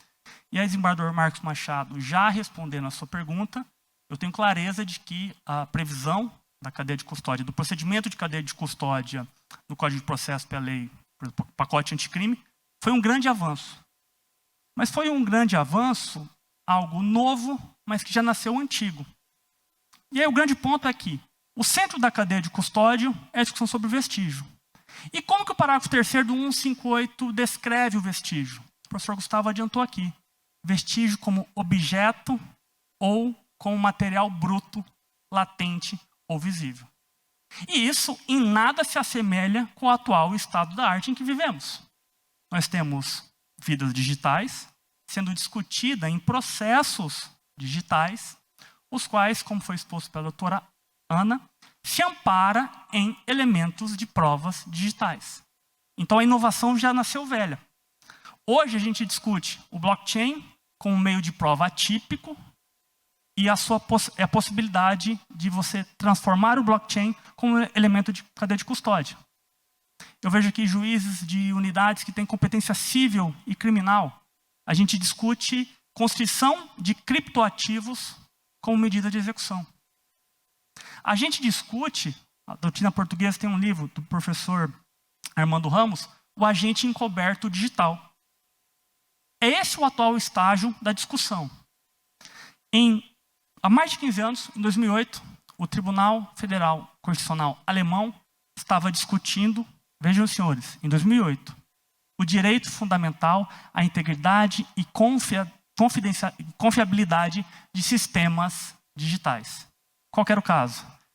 Analisava-se o procedimento e a adequação de uma infiltração digital de uma tecnologia espiã de captação e de extração de informações. Um agente infiltrado digital, não por um agente, mas sim por intermédio de uma tecnologia. Ou seja, há mais de 15 anos essa discussão está na nossa mesa. E se a gente voltar um pouco na história, Ana, eu tenho a impressão de que todas as discussões que nós colocamos em relação às provas digitais, nós já vimos em outros momentos das experiências, seja brasileira, seja do exterior. As discussões, por exemplo, de autenticidade da prova, remontam àquela discussão de prova pericial lá de 1923, nos Estados Unidos, no caso Fryer e US, em que se discutia a aceitação geral de uma conclusão científica, de uma conclusão técnica, à luz da comunidade. E é isso, Gustavo, que a gente discute hoje em cadeia de prova de provas digitais. E como que essa matéria é enfrentada e vem sendo enfrentada pelos nossos tribunais? E aqui, desembargador Rui Ramos, eu acho que a pergunta de 1 milhão é: qual a consequência da violação da cadeia de custódia? É interessante que a cadeia de custódia, né, ela está no CPP no capítulo dos exames periciais e do corpo de delito, né, desenvolve-se a partir disso. Ela foi concebida dogmaticamente como elemento de preservação das fontes de prova reais, dentro daquela clássica divisão de Bentham, né, de fontes de prova reais e pessoais, mas hoje ela é um elemento inerente à aferição de autenticidade e integridade de todo e qualquer meio de prova. O professor Janaína Matilda, por exemplo, uma grande estudiosa de direito probatório no processo penal, ela avança para uma discussão da memória humana como elemento de vestígio e como garantir a integridade da memória humana à luz da possibilidade de contaminação, de contato com outras pessoas, de modificação em razão do tempo. E a professora Janaína faz um destaque interessante que não é porque é difícil preservar a cadeia de custódia em relação a essa modalidade de prova que eu não tenho que zelar. E o zelar para ela significa, pelo menos os agentes estatais não podem contrariar ou colaborar com essa dificuldade de preservação. Então a autoridade policial tem que registrar na maior medida do possível o que foi dito pelo investigado. Nós não podemos admitir em nosso sistema as leading questions, ou seja, as perguntas indutivas por parte da autoridade para extrair consequências que não necessariamente estariam na fala daquela testemunha e outras questões. E aí eu divido as posições que foram apresentadas pelo Dr. Gustavo a respeito das possibilidades processuais de eu tratar a violação da cadeia de custódia em momentos do Superior Tribunal de Justiça. As posições são 3, né? Primeira delas, a violação do procedimento de documentação de cadeia de custódia gera a ilicitude da prova. Posição definida pelo professor Geraldo Prado, pelo professor Auri Lopes, entre outros. A segunda, a consequência dessa violação é a nulidade. Eu dou um tratamento de matéria probatória e, em sendo desobedecido o procedimento probatório, eu tenho nulidade. E essa é a posição do professor Guilherme Souza Nucci. E a terceira opção, defendida pelo professor Gustavo, por alguns promotores de justiça doutrinadores, que foi reconhecida recentemente pelo STJ, a matéria toda deve ser discutida no âmbito da admissão probatória. E aí eu vou me permitir fazer a exposição de cada uma delas e, ao final, concluir com aquela que eu reputo mais, como eu vou dizer, dogmaticamente sustentável, e vou explicar as razões.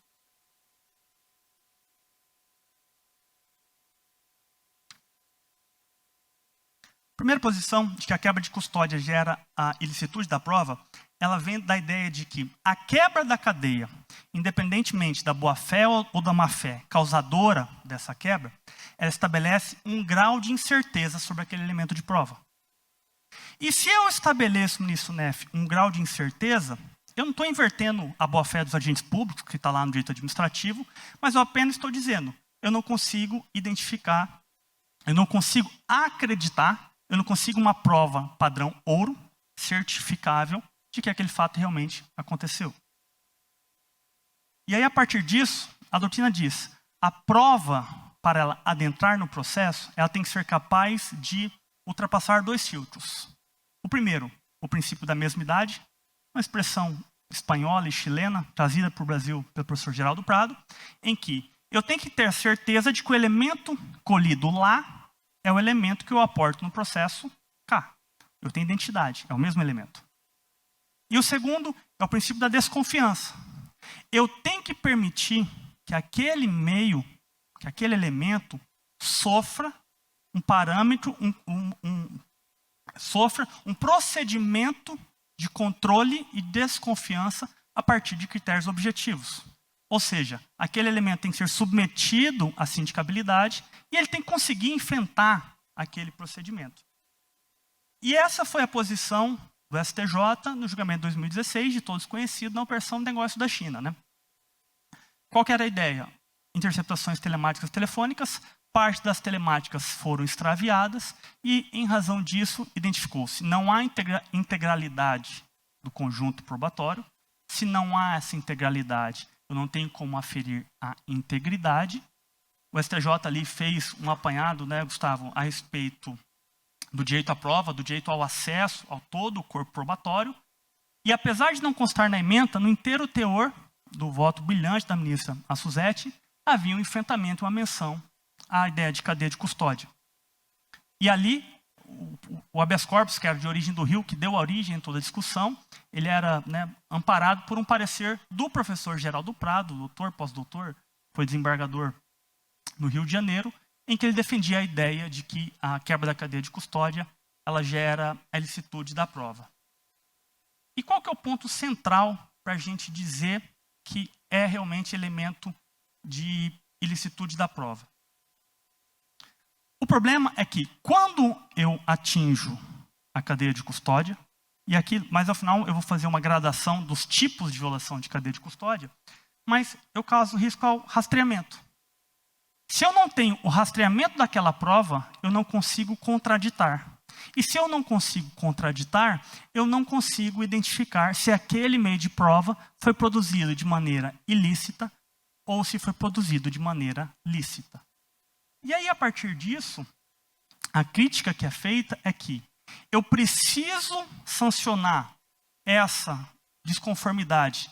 E aí vamos pensar, né, que a ilicitude da prova é espécie do qual é gênero invalidade. E dentro dessas invalidades eu tenho nulidade e tenho a ilicitude. E eu preciso sancionar por quê? Por conta do efeito persuasivo em relação aos demais casos. É o deterrence effect trabalhado na jurisprudência norte-americana. As agências estatais de controle, de persecução e de investigação, desembargador Orlando, elas têm que ter a sua conduta pautada por um standard de legalidade em relação à produção da prova. A segunda posição que nós temos sobre esse tema é a posição do professor Guilherme Souza Nutti, em que ele fala: a violação das regras de 158A ao 158F acarretam a ilegitimidade da prova.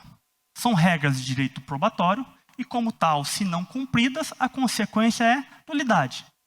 Ato processual tem uma forma, se essa forma não é observada, a consequência dessa não observância é a nulidade.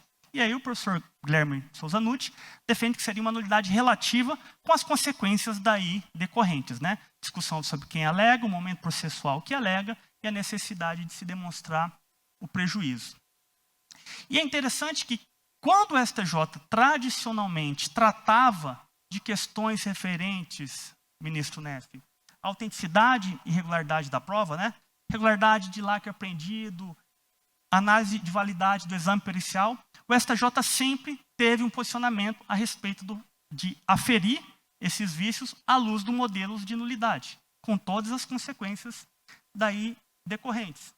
Inclusive, nós temos um precedente, e aí já falando de cadeia de custódia pós-pacote anticrime, que é o RESP 1.795.341, em que houve uma discussão de áudios descontinuados em relação à cadeia de custódia, e reconheceu-se a nulidade daquele elemento, e não precisou avançar se ia desentranhar ou não, dando um tratamento mais rigoroso, porque naquele caso concreto, a partir da nulidade da sentença, operou-se a prescrição, então não tivemos a oportunidade de se discutir. Aquele elemento continua no processo, como seria nulidade, a possibilidade de sanatória, ou aquele elemento tem que ser desentranhado do processo, com uma consequência do artigo 157 do Código de Processo Penal. E aqui eu destaco, né, eu recordo a ideia do professor Auri, e que é secundada pelo professor Luiz Torquato Avolio, na sua obra sobre provas ilícitas, de que o regime de nulidades não deve ser aplicado ao regime de provas ilícitas. Por quê? A gravidade e a gradação desses tipos de invalidade reserva para as provas ilícitas que ofendem direitos materiais ligados à dignidade da pessoa humana, merecem receber a sanção mais grave de inadmissibilidade, tira do processo, ao passo em que aquelas irregularidades menos graves, mas que também são importantes, devem ser sancionadas sob o ponto de vista do sistema de nulidades. E aí a gente vem para a terceira posição,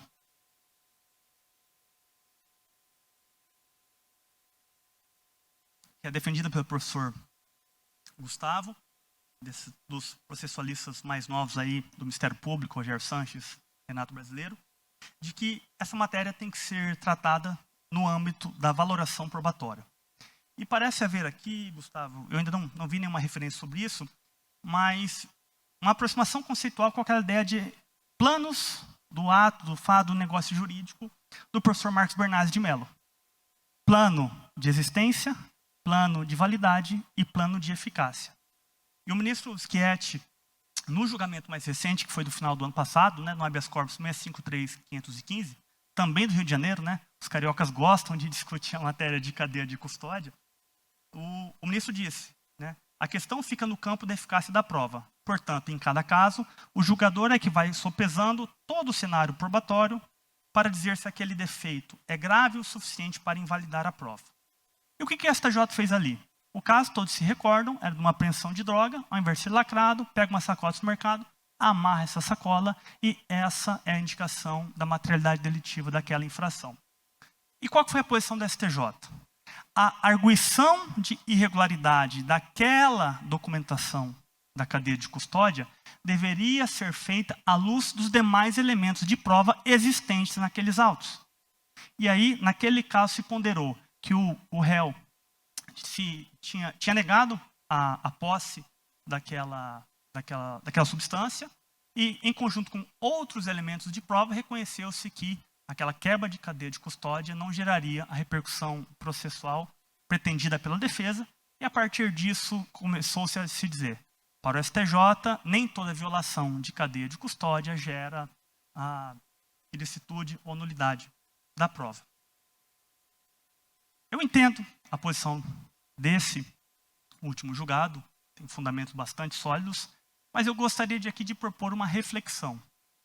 E eu faço a partir de uma ideia muito bem trabalhada pelo professor William Santos Ferreira, doutor em Direito Processual da PUC, que tem estudo em teoria geral da prova no processo civil, mas me parece que essa ideia dele nos ajuda a enfrentar esse problema, que é separar os momentos da prova. Ele fala de 6 momentos de prova. De requerimento, deferimento, admissão, produção, valoração e, ao final, né, exercício de juízo e, por final, regras de ônus da prova.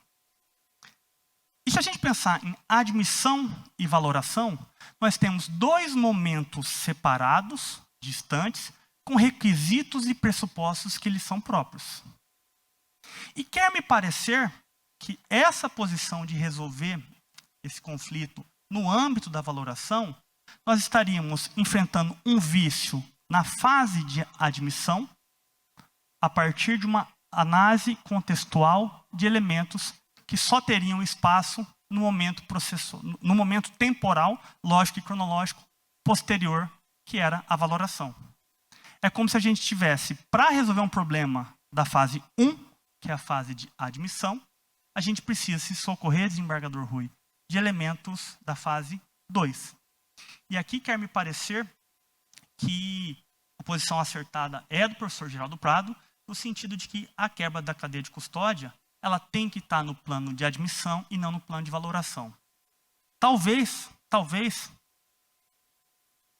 a centralidade na fase de valoração decorre da nossa estrutura inquisitorial, em que a gente chama o que é produzido no inquérito de elemento informativo, que a gente diz que nulidades ocorridas no inquérito não contaminam a ação penal, mas que nós vemos cada vez mais processos sendo julgados a partir de elementos que foram coligidos essencialmente na fase pré-processual. E aí eu penso em perícia, eu penso em prova técnica, eu penso como resultado de medidas cautelares de busca-apreensão, eu penso em quebras de sigilo. Ou seja, a base material essencial do desembargador Orlando Perry é feita toda na fase pré-processual, mas a gente chama de elemento informativo e diz que vício ali ocorrido não transpassa para a fase processual. E a posição do professor Geraldo Prado, ela ampara-se numa ideia de contraditório bastante ampla, no sentido de que o contraditório tem que abranger tanto a produção da prova, durante a produção, quanto o contraditório posterior à produção. E essa foi uma inovação do Código de Processo italiano, né, na reforma, né, Gustavo? em que ampliou-se e deu essa amplitude. Vamos pensar do ponto do espectro temporal. Eu tenho 2 momentos para exercer o contraditório. E aqui não tem nada a ver com aquela ideia de contraditório diferido, né, de lá na ação penal discutir o que eu produzi aqui, mas de você permitir efetivamente que as partes participem dessa produção. E aqui eu recordo uma lição bastante antiga, Giovanni, da professora Ada Pellegrini, né, que rito probatório, ele não é formalismo inútil. Ele é uma exigência ética que tem que ser respeitada como garantia para o indivíduo. Só que aí fica um problema. Como que a gente vai fazer com as violações probatórias, violações da cadeia de custódia de baixa relevância? Toda e qualquer infração ao procedimento previsto no Código gera uma violação da cadeia de custódia e a consequência da ação penal? Me parece que a gente consegue resolver isso como o STJ tem resolvido alguns casos. O STJ, convocado a se manifestar sobre o tema, tem dito em alguns casos: o problema aqui foi de acondicionamento. Não estava na central de custódia, mas aquele elemento estava acondicionado na delegacia. O que disse o STJ? Isso não é violação de cadeia de custódia. Outro exemplo. A STJ enfrentou discussões a respeito de você poder ou não analisar mídias digital. Isso é um problema muito palpitante nas provas digitais, mas a partir do espelhamento, o STJ diz: acessar o espelhamento em si não é nulidade, não há irregularidade, não há violação de cadeia de custódia. Então, talvez um caminho era propor e tentar compreender a matéria sob o seguinte ponto de vista: algumas ofensas ao procedimento previsto no 158B e seguintes geram uma violação de cadeia de custódia. E quais são essas ofensas? Aquelas que colocam em risco a integridade e a autenticidade, que não passam naqueles filtros, né, que a gente falou, de princípio da desconfiança e princípio da mesmidade. Todas essas irregularidades ficariam fora do âmbito da ideia de violação de cadeia de custódia. O que passar por isso, o que ofender a autenticidade e a integridade, aí sim a gente examina na fase de admissão e sanciona com a mais grave das sanções processuais, que é o reconhecimento da ilicitude da prova. O ministro Schietti, na sua posição, cita inclusive o Código Penal colombiano, citando um dispositivo que fala do dever da parte de produção de prova de certificar a sua cadeia de custódia, mas me parece que isso auxilia mais na posição do professor Geraldo Prado do que na própria decisão que foi sustentada de que o problema se resolve no campo eficacial. Por quê? Porque se eu estou deslocando o momento, se eu estou permitindo a parte certificar a validade da cadeia de custódia, eu estou dizendo que isso tem a ver com a admissibilidade e que não tem a ver com o momento da valoração. E para encerrar, esse apanhado, essa evolução da jurisprudência do STJ, ele é proposital porque o STF se debruça pouco sobre a matéria. Quando a gente faz uma busca de precedentes do Supremo, nós encontramos apenas 2 reclamações, uma do ministro Gilmar e outra do ministro Lewandowski, enfrentando. Talvez porque grande parte das matérias já sejam decididas pelo STJ e pelo próprio papel das cortes constitucionais. Mas o que eu concluo? Esse não é um problema simples. E eu não acredito em problemas complexos com soluções simples. E aqui, desembargador Marcos, desembargadora Helena Maria, eventos como esse, eles não apenas devem ser louvados, mas devem ser incentivados. Porque aqui a gente permite que atores diversos do sistema de justiça possam participar dessa discussão. Aqui nós temos a Associação dos Magistrados, aqui nós temos membros do Ministério Público, Dr. Rodrigo, presidente da associação, membros da Defensoria, membros da Polícia Militar, Coronel Mendes nos brinda com a presença, tivemos aqui delegados de polícia, um deles, inclusive, o Dr. Massal, ele é parte do grupo integrante do Ministério da Justiça, ministro André, que está pesquisando os problemas e propondo soluções uniformes para a cadeia de custódia. E eventos como esse permitem que cada um de nós exponha os seus problemas. E aí eu relembro os comentários ao Código de Bangalore da Organização das Nações Unidas, que fala, que incentiva o contato entre sujeitos, os diversos atores do processo. Porque por intermédio dessas oportunidades, cada um expondo as suas dificuldades, os problemas, e tentando construir as suas soluções, a gente permite que o problema que a todos interessa, que é a integridade da prova, alcance soluções que igualmente a todos interessam. Porque aqui, todos nós, sejam magistrados, membros do Ministério Público, advogados públicos ou privados, querem uma coisa só: permitir um mundo melhor, seja para nós, para a presente geração, seja para as próximas gerações. Muito obrigado. Meus parabéns, doutor Saulo, que, à luz do conteúdo que nos trouxe, manteve com bastante tranquilidade o nível do debate que foi trazido por seus antecessores. Também com bastante profundidade e didática que foi percebida por todos. Meu muito obrigado por sua explanação. Cabe a mim algumas considerações, se me permite, de forma bastante breve. Com o devido cuidado, adianto, porque alguns temas a gente não pode se manifestar em função de uma possível antecipação aí de algum entendimento mais específico. O que me permite, por outro lado, é dizer algumas questões que foram fruto já até de produção acadêmica da minha parte. Eu tenho um livro em espanhol, publicado na Espanha, O Princípio da Validade da Prova nos Casos de Corrupção. Então, isso me traz aí a possibilidade de trazer algumas perspectivas. Logicamente, esse livro foi publicado ainda em 2018, salvo engano, então, antes da inovação legislativa que foi trazida. E pelo próprio título, eu trabalho o conceito de validade da prova, né? Se fala em nulidade, ilicitude, ilegitimidade. A doutrina é bastante diversificada na designação aí, da análise dessa pretensão de validez ou de validade na produção da prova, principalmente, né? No meio de produção de prova.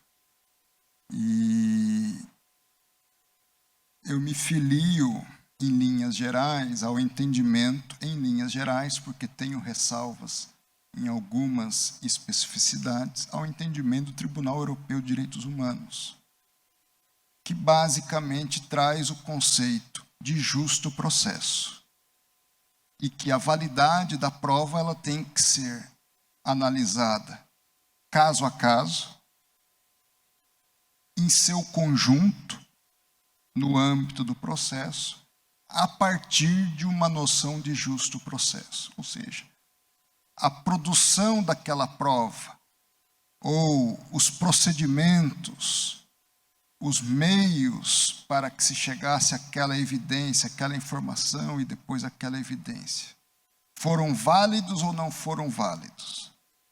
E eles prejudicam a noção de justo processo ou não? Basicamente, em linhas gerais, essa é a linha do Tribunal Europeu de Direitos Humanos. À luz do que foi colocado, então, eu entendo que a questão de admissão da prova está relacionada ao meio de produção. Se o vício foi no meio de produção, é uma questão de admissibilidade dessa prova, não de valoração da prova.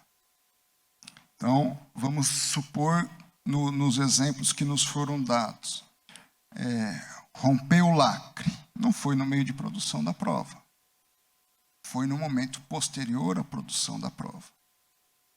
Então, eu vou ter que avaliar depois o mérito dessa prova e se, a partir desse mérito, eu tenho condições de estabelecer uma pretensão de veracidade daquele elemento indiciário ou não. Se aquilo se constitui em algo que me dá robustez para uma condenação ou não. Em sendo assim, eu não atraio, por consequência, algumas teorias, como a teoria do fruto da árvore envenenada. Porque não foi na produção da prova, não foi na origem daquela prova. Então, eu não trago as consequências de vício posteriores nas provas decorrentes daquela prova. Então, o nosso professor Gustavo falou da luva. Se a cadeia de custódia daquela luva não nos garante atestar a validez daquele elemento de prova, isso não significa que outros elementos de prova colhidos naquele mesmo ambiente vão ter sua invalidade reconhecida. Situação diferente, por exemplo, foi citada aqui a questão do celular, o acesso ao celular. Eu obtive uma informação naquele celular. Quando a produção daquela prova não foi válida à luz do ordenamento jurídico. As informações decorrentes daquele acesso de prova, aí sim eu tenho como aplicar uma teoria que gera as consequências de invalidez daquela prova, para fins de possível condenação. Em linhas gerais, a situação tem que ser avaliada caso a caso, porque a questão do justo processo, ela demanda uma análise circunstanciada ao caso concreto, na minha opinião. Ao mesmo tempo, como bem foi dito, salvo engano pelo professor Gustavo, eu não tenho como retroagir esses elementos da cadeia de custódia às provas que foram produzidas antes do advento da inovação trazida pelo pacote anticrime. Em linhas gerais, a contrário senso, também ontem no voto eu não podia trazer, na minha visão, os elementos da prescrição intercorrente na ação de improbidade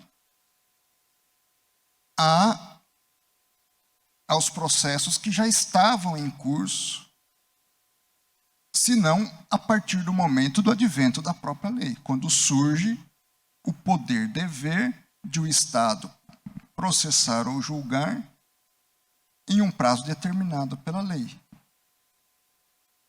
Então, são elementos também de segurança jurídica e de justiça que, na minha visão, precisam ser considerados. Interessante, o professor Gustavo falou dos manuais. Acho que os manuais devem ser incentivados com ou sem, apenas não estou discordando, estou reforçando. O fato de não haver delegação legislativa não significa que não se deva fazer os manuais. Os manuais são bem-vindos, com a devida atenção. Não é porque um manual que fez um plus em relação à lei existe e em determinada circunstância ele não foi, na sua precisão, devidamente cumprido, que isso gera a invalidade daquela prova. Eu volto ao conceito. Eu preciso avaliar se houve o justo processo ou não no caso concreto. Eventualmente sim, eventualmente não. Porque os princípios gerais do direito, e por isso eu gosto de trabalhar com base em princípios, eles me dão elementos, independente de uma norma expressa no código, ou numa portaria, ou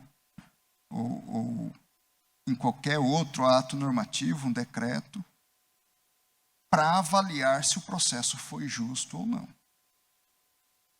Então, assim, eu queria finalizar, portanto, parabenizando os três e reforçando o acerto dos desembargadores, os desembargadores, juízes que organizaram, junto com os advogados, membros do Ministério Público, por esse evento, privilégio para todos nós estarmos juntos num debate de tão alto nível, local tão belo e tão bem estruturado, desejando a todos aí um ótimo final de semana e o registro do meu privilégio de estar entre vocês. Meu muito obrigado.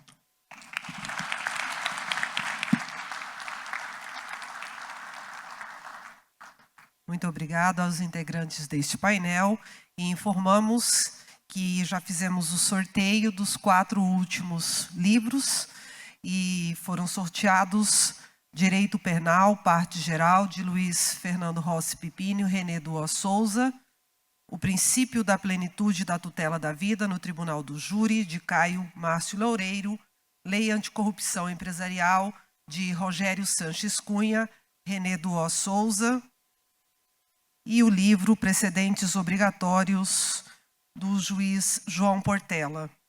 Foram sorteados, respectivamente, o senhor Leopoldo Coimbra Borges, Maria Eduarda de Deus Sempio Faria, Tânia Luzia Viseu Fernandes e Vinícius Segato Jorge da Cunha. Senhoras e senhores, agradecendo a presença de todos e ao apoio das instituições parceiras na realização do evento, Escola Superior da Magistratura de Mato Grosso, Escola Superior do Ministério Público de Mato Grosso e da Escola Superior de Advocacia de Mato Grosso. Agradecemos ainda o apoio da Escola Superior da Defensoria Pública, da Ordem dos Advogados do Brasil, Seccional Mato Grosso, da Caixa de Assistência dos Advogados e da Associação Mato Grossense dos Magistrados. Desejamos a todos uma ótima noite, um ótimo final de semana e que Deus os acompanhe.